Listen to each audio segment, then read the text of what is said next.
നമുക്ക് ഹെൽത്തി ആയിട്ടൊരു പാലക് പനീർ പൊറോട്ട ഉണ്ടാക്കാം. നമ്മുടെ വെള്ളം തിളച്ചിട്ടുണ്ട്. നമുക്കതിലേക്ക് ഇതേ പാലക്ക് ഇട്ട് കൊടുക്കാം. ഞാൻ പാലക്ക് കഴുകി വൃത്തിയാക്കി വെച്ചതാണ്. പാലക്കൊക്കെ എത്ര ആവശ്യമുണ്ടോ അത്രയും ഇടാം കേട്ടോ. കൂടുതൽ വേണേൽ കൂടുതലിടാം. ഇതൊക്കെ നമ്മുടെ ആവശ്യത്തിനിടാം. അതിനൊന്നും അളവില്ല. അതൊന്ന് തിളച്ച് കൊന്നോട്ടെ. 2 മിനിറ്റ് അത് കിടന്നോട്ടെ.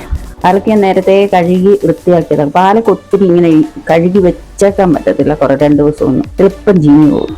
മതിയെ. നമുക്കിതിന് തണുത്ത വെള്ളത്തിലേക്ക് എടുത്തിടാം. അതിന്റെ കളർ നഷ്ടപ്പെടാതിരിക്കാൻ വേണ്ടിയിട്ടാണ് നമുക്ക് അതിലോട്ട് എടുത്തിടാറ്. കുറച്ച് എടുത്തിട്ടുള്ള ഞാൻ ഇന്നലെ ഒരാവശ്യത്തിന് വേണ്ടി കുറച്ച് അരച്ചതിന്റെ ഇത്തിരി ഇരിപ്പുണ്ട്. അപ്പം അതും കൂടെ ചേർക്കാമെന്ന് വിചാരിച്ചു.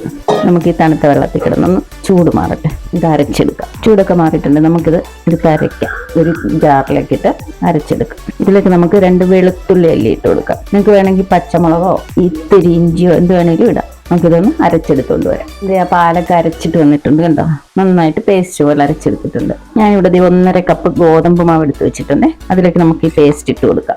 ഗോതമ്പ് മാവും ഈ പാലൊക്കെ ഒക്കെ നമുക്ക് ആവശ്യത്തിന് എടുക്കാം കേട്ടോ. അതിനൊന്നും അളവൊന്നുമില്ല. നമുക്ക് എത്രയാണോ വേണ്ട അത്ര എടുക്കാം. ഞാൻ പറഞ്ഞില്ലേ ഞാൻ ഇന്നലെ കുറച്ച് അരച്ച് വെച്ചിട്ടുണ്ടായിരുന്നു. അതും കൂടെ ഇടാം. അതും കൂടെ ഞാൻ ഇട്ട് കൊടുത്തിട്ടുണ്ട്. ആവശ്യത്തിന് ഉപ്പ്. ഇതൊക്കെ അവരവരുടെ ഉപ്പ് അനുസരിച്ച് ഇട്ട് കൊടുക്കണം. ഞാനിപ്പോൾ ഇവിടെ ഒരു 3/4 ടീസ്പൂൺ ഉപ്പ് ഇട്ട് കൊടുത്തിട്ടുണ്ട്. ഇനി നമുക്ക് 2 ടീസ്പൂൺ നെയ്യ് ഒഴിച്ചു കൊടുക്കാം ഇതിലേക്ക്. ഇനി ഇത് നമുക്ക് നന്നായി കുഴച്ചെടുക്കാം. ചപ്പാത്തിക്ക് കുഴയ്ക്കുന്ന പോലെ. ഞാൻ പറഞ്ഞിട്ടുണ്ട് ആലു പൊറോട്ട ഉണ്ടാക്കിയപ്പം ചപ്പാത്തിക്ക് കുഴയ്ക്കുന്ന അത്രയും ലൂസ് ആവണ്ട. പൊറോട്ടയ്ക്ക് ഇത്തിരി കൂടെ കട്ടിയിൽ വേണം. എന്നാൽ സോഫ്റ്റ് ആയിരിക്കണം. നമുക്കിത് കുഴച്ചെടുക്കാം. നമുക്ക് ഇച്ചിരി വെള്ളം കൂടെ വേണം. അപ്പം നമുക്ക് ആ മിക്സിയുടെ ജാറ് കഴുകിയിട്ട് ഇച്ചിരി വെള്ളം കൂടെ ഒഴിച്ചു കൊടുക്കും. ഇത് ഈ വെള്ളം കൂടെ ഒഴിച്ചു കൊടുക്കുക. നല്ല സോഫ്റ്റായിട്ട് കുഴച്ചെടുക്കാം. എന്താ ഞാൻ നല്ല സോഫ്റ്റായിട്ട് കുഴച്ചെടുത്തിട്ടുണ്ട് കണ്ടോ. നമുക്ക് ഇതിലേക്ക് ഒരു അല്പം നെയ്യോ ഓയിലോ എന്തെങ്കിലും. ഞാൻ നെയ്യ് ഇട്ട് കുഴച്ചത് ഒരു ടേസ്റ്റിന് വേണ്ടിയിട്ടാണ് കേട്ടോ. ഓയിലായാലും മതി. നെയ്യാകുമ്പോൾ ഇത്തിരി കൂടെ ടേസ്റ്റ് കിട്ടും. അത്രേ ഉള്ളൂ. അപ്പോൾ നമുക്കത് പുരട്ടി വയ്ക്കാം. ഒരു 10-15 മിനിറ്റ് നമുക്കൊന്ന് റെസ്റ്റ് ചെയ്യാൻ വയ്ക്കാം. ഇത് ഞാനൊരു വെജിറ്റബിൾ റാപ്പർ വെച്ച് പൊതിഞ്ഞ് വെച്ചിട്ടുണ്ട്. ഒരു 15 മിനിറ്റ് ഇടിരിക്കട്ടെ. ഞാൻ ഒരു ചെറിയ സവോളയും ഒരു ചെറിയ പച്ചമുളകും ഒരു ചെറിയ കഷ്ണം ഇഞ്ചി എടുത്തിട്ടുണ്ട്. എരിവ് കൂടുതൽ വേണം. നിങ്ങൾക്ക് ആവശ്യത്തിന് എടുക്കാം കേട്ടോ. സവോളയൊക്കെ ഇത്ര മതി. ഇതൊന്ന് ചോപ്പ് ചെയ്തെടുക്കട്ടെ. എന്നിട്ട് പനീർ എടുത്ത് വെച്ചിട്ടുണ്ട്. നമുക്കത് കൈ കൊണ്ട് തന്നെ ഒന്ന് പൊടിച്ചു കൊടുക്കാം. ചെറുതായിട്ട് പൊടിച്ചെടുക്കാം. ഞാൻ പനീർ പൊടിച്ചു വെച്ചിട്ടുണ്ട്. കൈ കൊണ്ട് പൊടിച്ചെടുത്തതാണ്. നമുക്ക് പനീറിനൊന്നും പ്രത്യേകിച്ച് അളവൊന്നുമില്ല. നമ്മുടെ ആവശ്യത്തിന് എടുക്കാം. കൂടുതൽ വേണേൽ കൂടുതൽ എടുക്കാം. എന്നാലും നമുക്കറിയാമല്ലോ ഓരോ ബോളിലും കൊള്ളുന്നത്. ഇത് വെച്ചിട്ട് എടുക്കാം. ഞാനിപ്പോൾ ഇതൊരു 200 ഗ്രാം പനീർ എടുത്തിട്ടുണ്ട്. നമുക്കതിലേക്ക് ഒരു 1/2 ടീസ്പൂൺ മുളക് പൊടി ഇട്ട് കൊടുക്കാം. എരിവ് വേണമെങ്കിൽ ഇച്ചിരി കൂടി ഇട്ട് കൊടുക്കാം. ഒരു 1/2 ടീസ്പൂൺ ജീരകം ഇട്ട് കൊടുക്കാം. പിന്നെ ഒരു 1/2 ടീസ്പൂൺ അയമോദകം ഇട്ട് കൊടുക്കാം. പിന്നെ 1/2 ടീസ്പൂൺ ചാറ്റ് മസാല ഇട്ട് കൊടുത്തിട്ടുണ്ട്. ചാറ്റ് മസാലയും അംചൂർ പൗഡറാണ് ഇതിൻ്റെ ടേസ്റ്റ് കൊടുക്കുന്ന സാധനം. അംചൂർ പൗഡർ ഞാൻ എല്ലാ വീഡിയോയിലും പറയാറുണ്ട്. മാങ്ങ ഉണങ്ങി പൊടിച്ച മാങ്ങയാണ്. അത് ഒരു 1/2 ടീസ്പൂൺ ഇട്ട് കൊടുക്കാം. പിന്നെ നമുക്ക് ആവശ്യത്തിന് ഉപ്പ് ഇട്ട് കൊടുക്കാം. പനീർ ഫ്രൈ ചെയ്യുകയൊന്നും വേണ്ട കേട്ടോ.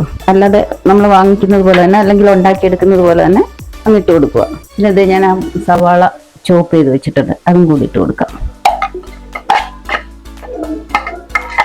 ഫൈനലി നമുക്ക് അരിഞ്ഞ് വെച്ച 3 ടേബിൾ സ്പൂൺ മല്ലിയില ഇട്ട് കൊടുക്കുക. മല്ലിയില കൂടുതൽ ഇട്ടോ നല്ലതാണ്. അത് ഇട്ട് കൊടുത്തിട്ട് നമുക്ക് ഇതെല്ലാം കൂടെ ഒന്ന് മിക്സ് ചെയ്തെടുക്കാം നന്നായിട്ട്. നമ്മൾ ചപ്പാത്തിക്ക് ഉപ്പ് ചേർത്തിട്ടുണ്ട്. അതിന് ഇതിൽ കൂടുതൽ ഉപ്പിടണ്ട. പിന്നെ നോക്കണം, ആവശ്യത്തിന് ഇട്ടെടുക്കണം. ഞാൻ ബോംബെയിലായിരിക്കുമ്പോൾ ഇതൊക്കെ കഴിച്ചിട്ടുണ്ട് കേട്ടോ. ഇവിടെ നമ്മൾ അധികം ഉണ്ടാക്കാറില്ലല്ലോ ഇതൊന്നും. നമ്മളിത് നന്നായിട്ട് മിക്സ് ചെയ്തിട്ടുണ്ട്. ഇപ്പം ഏകദേശം ഒരു 15 മിനിറ്റ് ആയിട്ടുണ്ട്. നമ്മുടെ മാവ് റെഡി ആയിട്ടുണ്ട്. നല്ല സോഫ്റ്റ് ആയിട്ടുണ്ട്. നമുക്ക് പരത്തിയെടുക്കാം. ഇപ്പം നമ്മളിത് പാലക്ക് അരച്ച് ചേർത്തില്ലേ, അതുപോലെ നമുക്ക് ബീറ്റ്റൂട്ട് അരച്ചതോ അല്ലെങ്കിൽ ക്യാരറ്റോ അങ്ങനെ എന്ത് വേണമെങ്കിലും നമുക്ക് അരച്ച് ചേർത്തിട്ട് ഇതുപോലെ പനീറോ അല്ലെങ്കിൽ പൊട്ടാറ്റയോ വെച്ചിട്ട് ചപ്പാത്തി ഉണ്ടാക്കിയെടുക്കാം. അപ്പം കുഞ്ഞുങ്ങൾക്കത് കഴിക്കാനും ഒരു ഇൻട്രസ്റ്റ് ആയിരിക്കും. കളറൊക്കെ കണ്ടിട്ട് നല്ല കളറല്ലേ കണ്ടോ, ഗ്രീൻ കളർ. നമുക്ക് ഈ മാവ് പരത്തിയെടുക്കാം. പൊടിയിൽ മുക്കിയാണ് എത്തുന്നത്. ഇത്രയ്ക്ക് പരത്തിയിട്ട് നമുക്ക് ഇതിനകത്തേക്ക് ഫില്ലിങ് വെച്ച് കൊടുക്കാം. പനീറിൻ്റെ ആവശ്യത്തിന് വെച്ച് കൊടുക്കാവേ. പരത്തുമ്പോൾ ഒന്ന് പൊട്ടിപ്പോയെന്ന് പറഞ്ഞിട്ടൊന്നും കുഴപ്പമില്ല. കറിയൊന്നും വേണമെന്ന് തന്നെയില്ല. അല്ലെങ്കിൽ തക്കാളി ചട്നിയോ തൈരോ മല്ലിച്ചട്നിയോ എന്തെങ്കിലും കൂട്ടി നമുക്ക് കഴിക്കാൻ പറ്റും. നമുക്കിത് പരത്തിയെടുക്കാം. പിന്നെ ഇത്തിരി പ്രസ് ചെയ്യേണ്ട. ഷേപ്പ് എന്ത് വേണേലും ആക്കാവേ. നമുക്ക് ട്രയാങ്കിൾ ഷേപ്പോ സ്ക്വയറോ എന്ത് വേണേലും ആക്കാം. ഞാനിപ്പോൾ എളുപ്പത്തിന് റൗണ്ടിലങ്ങ് ആക്കി എടുക്കുന്നത്. ഒരാൾക്ക് ഇവിടെ വിശപ്പ് തുടങ്ങിയിട്ടുണ്ട് കുഞ്ഞിന്. അപ്പം ഞാൻ ഇപ്പോൾ റൗണ്ടിലങ്ങ് ആക്കി എടുക്കുക. കണ്ടോ, ഇത് പൊട്ടുന്നുണ്ടോ എന്ന് വെച്ചിട്ട് കുഴപ്പമൊന്നുമില്ല. വലിപ്പമൊക്കെ നമ്മുടെ ഇഷ്ടത്തിന് വലിപ്പത്തിലൊക്കെ പരത്തിയെടുക്കാം. ചെറുത് മതിയെങ്കിൽ ചെറുതാക്കിയെടുക്കാം. ഇത്തിരിയുടെ വലിപ്പം വേണമെങ്കിൽ വലുതാക്കിയെടുക്കാം. അതിങ്ങനെ എല്ലാം പരത്തിയെടുക്കാം. നമ്മുടെ പൊറോട്ടയെല്ലാം നമ്മൾ പരത്തിയെടുത്തിട്ടുണ്ട് കണ്ടോ. ഇനി നമുക്കിത് ചുട്ടെടുക്കാം. നമ്മൾ അതിനായിട്ടൊരു തവ വെച്ചിട്ടുണ്ടായിരുന്നു, അത് ചൂടായി വന്നിട്ടുണ്ട്. നമുക്കതിലേക്ക് പൊറോട്ട ഇട്ട് ഉണ്ടാക്കിയെടുക്കാം. കുറച്ചുകൂടെ ഹെൽത്തി ആയിരിക്കണേ നമ്മൾ ഓയിൽ പുരട്ടാതെ ഉണ്ടാക്കണം. ടേസ്റ്റി ആയിരിക്കണേ നമ്മൾ വല്ല ഗീയോ ഓയിലോ എല്ലാം പുരട്ടിയേ പറ്റത്തുള്ളൂ. നമ്മളിപ്പോൾ ഇവിടെ ഗീ പുരട്ടി ഉണ്ടാക്കാൻ പോവാം. നമുക്കിതിലേക്ക് ഗീ പുരട്ടി കൊടുക്കാം. അപ്പോഴേ ടേസ്റ്റ് ഉണ്ടാവത്തുള്ളൂ കൂടുതൽ. ഇത് വെച്ച് തന്നെ നമുക്കൊന്ന് സ്പ്രെഡ് ആക്കി കൊടുക്കാം. ഈ സൈഡിലും അതുപോലെ കുറച്ച് പുരട്ടി കൊടുക്കാം. ആയിട്ടുണ്ട്. നമുക്കിതെടുത്ത് മാറ്റാം. നമ്മുടെ പാലക് പനീർ പൊറോട്ട കഴിക്കാനായിട്ട് റെഡി ആയിട്ടുണ്ട്. ഞാനിപ്പോൾ ഇതിന് വേറെ സൈഡ് ഡിഷൊന്നും എടുത്തില്ല. തൈര് അല്പം ഉപ്പിട്ട് എടുക്കുന്നതേ ഉള്ളൂ, വേറെ ഒന്നും എടുത്തിട്ടില്ല. തൈര് കൂട്ടി കഴിക്കാൻ നല്ലതാണ്. അപ്പോൾ എൻ്റെ ഈ റെസിപ്പി ഇഷ്ടപ്പെട്ടെങ്കിൽ നിങ്ങൾ ലൈക്ക് ചെയ്യുക, ഷെയർ ചെയ്യുക, സബ്സ്ക്രൈബ് ചെയ്യുക, കമൻ്റ് ഇടണേ ഉണ്ടാക്കി നോക്കിയിട്ട്. അപ്പോൾ നമുക്ക് മറ്റൊരു വീഡിയോയുമായിട്ട് അടുത്ത ദിവസം കാണാം.